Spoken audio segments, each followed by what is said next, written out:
happy talky, happy talk. Talk about things you like to do.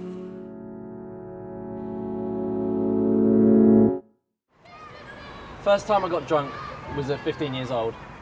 Empty park, bottle of vodka, my brain began to unfold.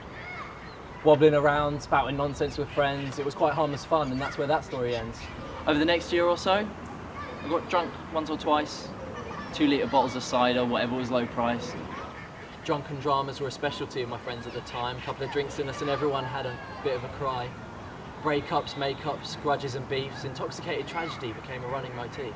Now, I'll tell you now, I wasn't completely removed. I've had my fair share of breakdowns, riddled with booze. But we were young and we were stupid hormonal catastrophes. Our romances and heartbreaks played out like Shakespearean tragedies. Just a bunch of kids that listened to too much of the Smiths. Mr. Brightside playing in the basement to our broken teenage myths. And it carried on that way for a year and a bit. And the booze made me funny, even if it did dampen my wit. When I hit 18, drinking became a normality. Getting pissed seemed like the best way to just escape reality. The Jaeger, the vodka, the 4-pack of Strongbow. But as I continued this habit, the cracks began to show. Midway through 18, I had issues with my mental health that led me to hurt those around me, not only myself. Bad thoughts and paranoia, though I won't go into them much, but as I was feeling these things, booze became a crutch. I thought I could just keep on drinking, that it'd all be alright, but each drunken night burned away at me as it set my world alight. And I know I should have faced it a lot earlier than I did. But I pushed those feelings inwards, hoping booze would keep them hid. But it did just the opposite. It pulled those feelings out, and every word I had inside my head just spilled right out my mouth.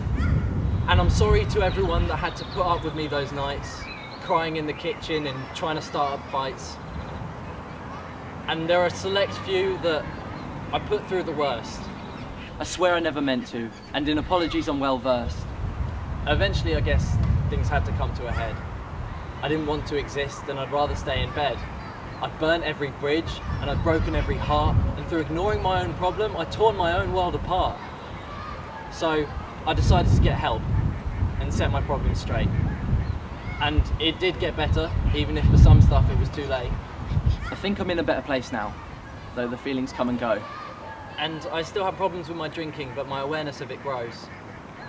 I'm not sure what I was trying to say with this, but I wanted to get it out, so I guess if you're ever having problems, there's always help about.